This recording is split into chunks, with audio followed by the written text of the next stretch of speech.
vide la terre, il l'a réduit à l'état de ruine. Lisez dans Jérémie 4, verset 23, « Je regardais la terre, et elle était sans forme et vide. Si je m'arrête là, vous allez penser, eh bien, cela ressemble à la Genèse. Il faut continuer à lire. Je vis les cieux, et il n'y avait point de lumière. Je regardais les montagnes, et elles tremblèrent, et il n'y avait point d'homme, et tous les oiseaux du ciel s'étaient enfuis. Cela signifie qu'ils étaient là, mais qu'ils ont disparu. Poursuivez votre lecture. La terre fertile était un désert, et toutes ces villes étaient détruites. » Villes étaient détruites. La terre est couverte de villes détruites. Pourquoi? Par la présence du Seigneur et par son ardente colère. Tu vois, le Seigneur, quand il a commencé la création, la terre était sans forme et vide. Et il va encore la rendre informe et vide avant de la recréer. Cette terre sera un endroit sombre, désolé, brisé. Le diable va devoir regarder les résultats de son gouvernement. Pendant 1000 ans, il est lié. Écoutez ce verset. Jérémie 25, 33. En ce jour-là, les morts de l'Éternel seront d'un bout à l'autre de la terre. Ils ne seront ni rassemblés ni enterrés. Ce n'est pas très beau à voir.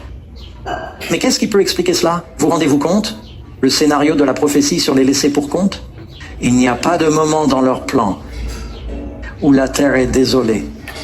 Il n'y a pas de moment dans leur schéma où il est couvert de morts et où personne ne peut les pleurer ou les enterrer parce que tout le monde est parti. Tout le monde est mort. Les villes sont détruites. Tous les oiseaux ont fui. Ils ont toujours des choses à faire ici-bas. Mais la Bible est assez claire. Tout comme Nabuchodonosor a emmené les Juifs dans la cité d'or de Babylone et que la terre d'Israël était désolée, jusqu'à ce qu'ils soient libérés pour revenir à la maison. Cette planète sera désolée jusqu'à ce que la nouvelle Jérusalem descende de Dieu. Dans quelle direction allons-nous lorsque Jésus viendra? Nous sommes enlevés. Il dit, je vais vous préparer une place, et si je m'en vais, je vous recevrai et je vous emmènerai dans les demeures que j'ai préparées. Ce n'est pas avant l'Apocalypse 21. Je vis la nouvelle Jérusalem descendre du ciel d'auprès de Dieu. Cette terre est donc désolée. Vous pouvez lire, en fait, dans Ézéchiel, la vision d'une vallée d'ossements. Vous en avez déjà entendu parler. Et les os reviennent à la vie. Il y a une résurrection. Fait étonnant. Dans les années 40, des Britanniques se trouvaient dans les hauteurs de l'Himalaya et sont tombés sur une vallée très froide à 16,0 pieds d'altitude. Elle ne dégèle presque jamais et elle était remplie de centaines d'ossements humains. Et ils ne savaient pas ce qui s'était passé. Et ce n'était pas une avalanche. Cela ne semblait pas être une avalanche. D'après la topographie, et il ne semblait pas y avoir d'armes. Et pourtant, il y a tous ces gens et beaucoup d'entre eux n'étaient pas complètement décomposés. Ils étaient partiellement congelés et c'est resté un mystère pendant des années. Les blessures ont finalement permis de découvrir qu'il s'agissait de pèlerins qui traversèrent les montagnes, peut-être du Pakistan vers l'Inde, des centaines de personnes qui ont été prises dans une tempête de grêle. Il n'y avait pas d'arbres et aucun endroit où se cacher. Et ils ont été tués, une vallée d'ossements. Pouvez-vous imaginer la terre lorsqu'elle sera couverte de morts? Qui est lié ici sur la terre? Le diable, pendant 1000 ans. Où seront les saints pendant ces 1000 ans et que ferons-nous?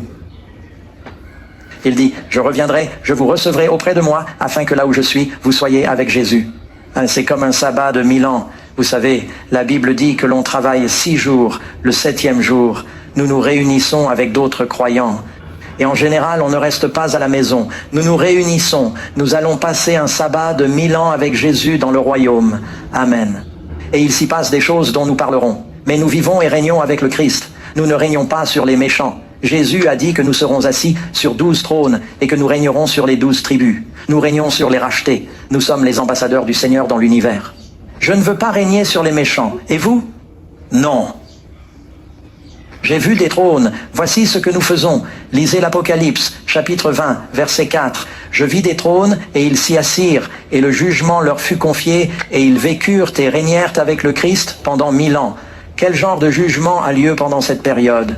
Je lirai la deuxième partie de la réponse dans un instant.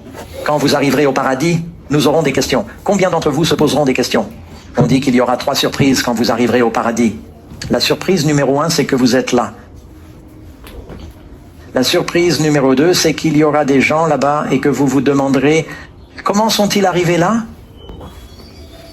Réfléchissez un instant. Si vous connaissez votre Bible, Stephen, le martyr, est au ciel et son ange lui fait visiter les lieux. Il lui dit, voici ta belle demeure, et tu as ces étoiles dans ta couronne, parce que tu as été le premier martyr. Tu as défendu Jésus. Il y a une parade qui passe, et les anges portent Paul sur leurs épaules dans cette parade. Et Étienne s'exclame, qu'est-ce qu'il fait ici?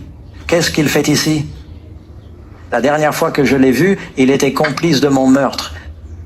Vous faites généralement du bon travail, mais vous avez fait une erreur. Vous devez mieux vérifier votre logiciel. Paul n'est pas censé être ici. Et l'ange dit, Stephen, quelle a été ta dernière prière? J'ai prié mon Père de ne pas mettre ce péché à leur charge. Dieu a entendu ta prière. Il a pardonné à Saul, et Saul s'est converti. Il est devenu Paul. Il est devenu le plus grand apôtre du Nouveau Testament. Il a écrit presque la moitié du Nouveau Testament. Et il y a beaucoup de gens ici, à cause de votre prière pour Paul, Dieu lui a pardonné.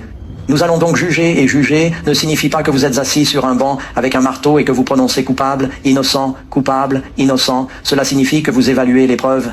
Nous allons avoir beaucoup de questions. Il y aura des retrouvailles intéressantes. Vous savez, l'histoire de David et Bethsabée et d'Uri. Uri était un homme pieux. Il était l'un des hommes forts de David. Et il sera au paradis. Et la Bible semble dire que Bethsabée y sera aussi. Elle s'est repentie. Et la mère de Salomon. Et David sera là. Et ils devront avoir une petite discussion. Quand ils seront là, Amen. Je ne sais pas ce qu'il en est pour vous, mais j'ai beaucoup de questions. Vous savez, j'ai des personnages de la Bible à qui je veux parler. Et c'est juste entre vous et moi. Je dois demander à Jacob.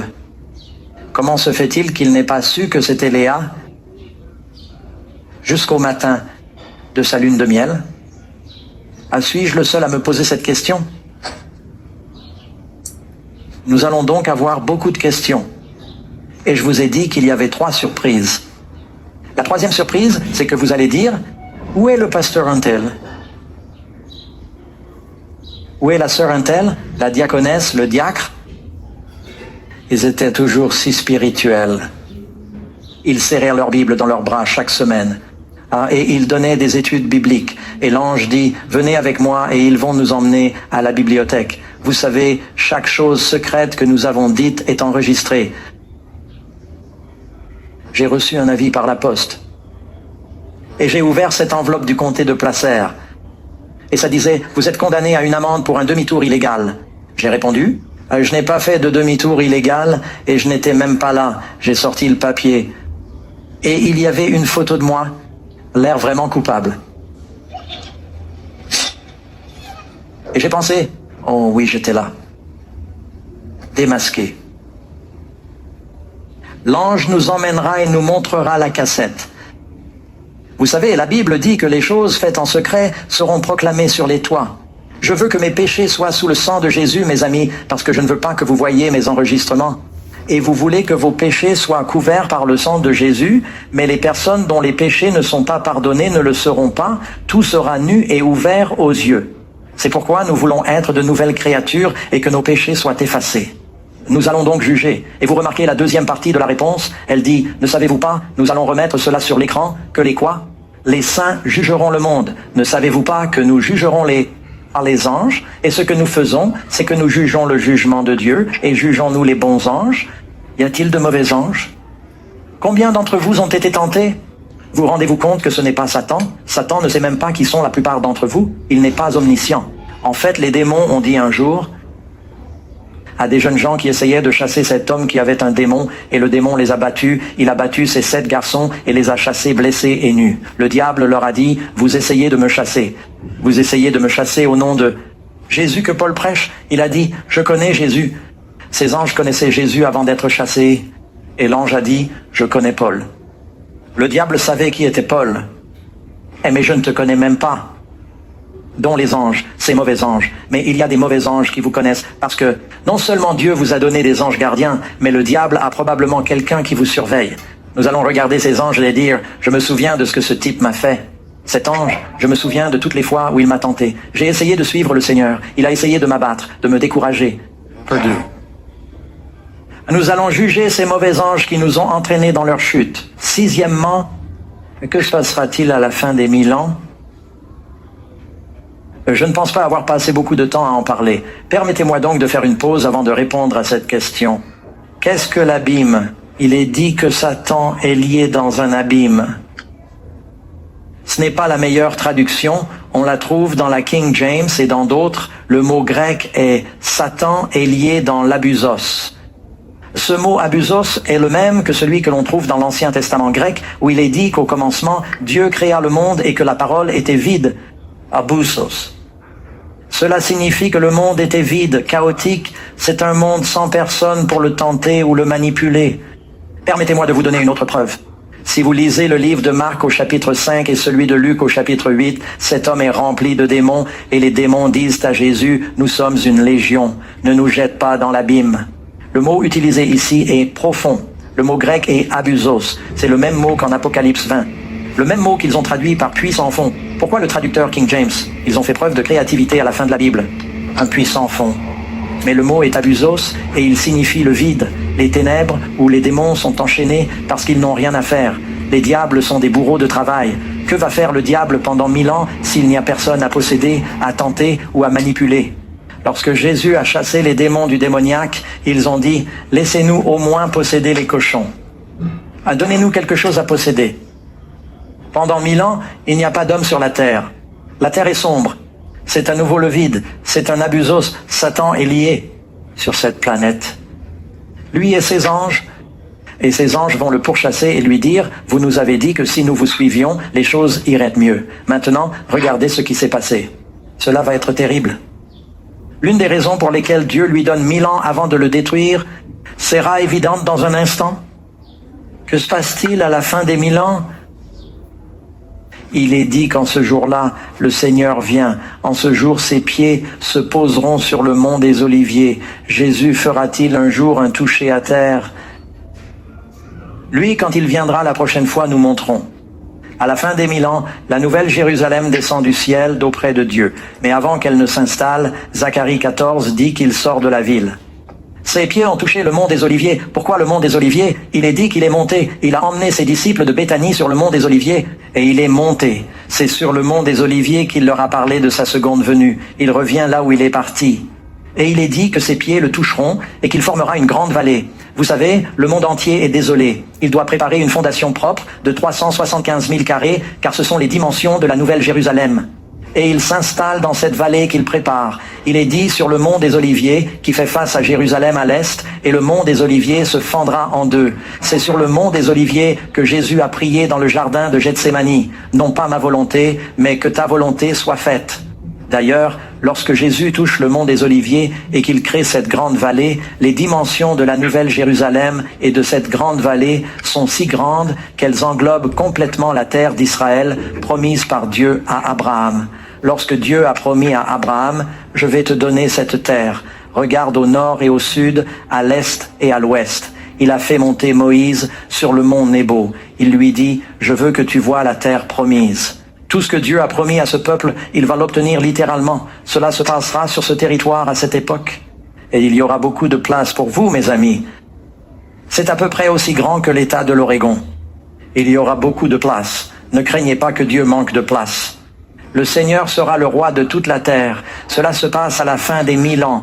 Il est dit, « Moi, Jean, j'ai vu la ville sainte, la nouvelle Jérusalem qui descendre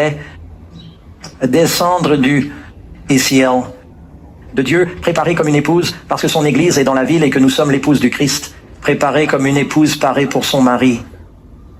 Magnifique. La Bible dit qu'il vient chercher une épouse sans tache, ni ride, ni aucune souillure, parce que nous avons été lavés. Nous avons lavé nos robes et les avons blanchies dans le sang de l'agneau. Amen. Que se passe-t-il ensuite pour libérer Satan de sa prison? Le diable a eu 1000 ans pour réfléchir et il s'excuse. Comme Napoléon peut-il changer? Que se passe-t-il ensuite? Quand les pieds du Seigneur touchent le mont des Oliviers, il appelle les méchants. La Bible dit que le reste des morts ne vivra pas avant la fin des 1000 ans. À la fin des 1000 ans, une nouvelle Jérusalem descend. Les méchants sont ressuscités. Et c'est la puissance du Christ qui les ressuscite. Le diable ne peut ressusciter personne. Mais maintenant, ils sont ressuscités pour le jugement. Et il est dit que le reste des morts, c'est Apocalypse 20, verset 5, ils ne vivront pas jusqu'à ce que les 1000 ans soient terminés. Lorsque les 1000 ans seront écoulés, Satan sera quoi? Libéré de sa prison. Pourquoi est-il libéré de sa prison? Parce que jusqu'à présent, il n'avait personne à tenter, à manipuler. Soudain, il voit tous les méchants qui ont vécu. Combien sont-ils? Il y a 8 milliards de personnes dans le monde aujourd'hui. Bien sûr, il y en a plus que jamais. Mais si vous remontez dans le temps, il est dit qu'ils couvrent la terre comme un nuage. Leur nombre est comme le sable de la mer. Maintenant, je veux que vous alliez dans votre Bible. Oh, attendez, laissez-moi voir. Est-ce le verset suivant? Je veux dire, laissez-moi lire le verset suivant, le 8e. Je pense que cela sera plus clair. Que fera Satan lorsque les méchants seront ressuscités? Il est dit que Satan sortira pour tromper. Il fera quoi? Il a été empêché de tromper le monde entier pendant les 1000 ans parce qu'il n'y avait personne à tromper. Maintenant que tous les méchants sont ressuscités, il sortira pour séduire les nations. S'agit-il de bonnes ou de mauvaises nations? Celles qui sont aux quatre coins. Certaines personnes pensent que, et je ne veux ridiculiser personne, mais simplement être bibliquement honnête à ce stade, j'entends les gens dire Gog et Magog. C'est la Russie et la Chine. Et ils essaient de faire ressembler Magog à Moscou, ou quelque chose comme ça. Et les Gog, disent-ils, sont les descendants des Asiatiques en Chine. Retournez au chapitre 10 de la Genèse. Gog était un ennemi du peuple de Dieu, une ancienne tribu. Magog signifie de la matrice ou les descendants ou les enfants de Gog. Gog et ses enfants. Tout au long de l'Apocalypse, il est dit, vous avez l'épouse du Christ dans Apocalypse 12, et son reste, ses enfants, il y a Babylone et ses filles. Jézabel et sa fille Athalie ont persécuté le peuple. Vous avez Hérodiade, la femme d'Hérode, et sa fille dansent pour que Jean-Baptiste perde la tête. Dans la Bible, cette confédération mère-fille persécute le peuple de Dieu.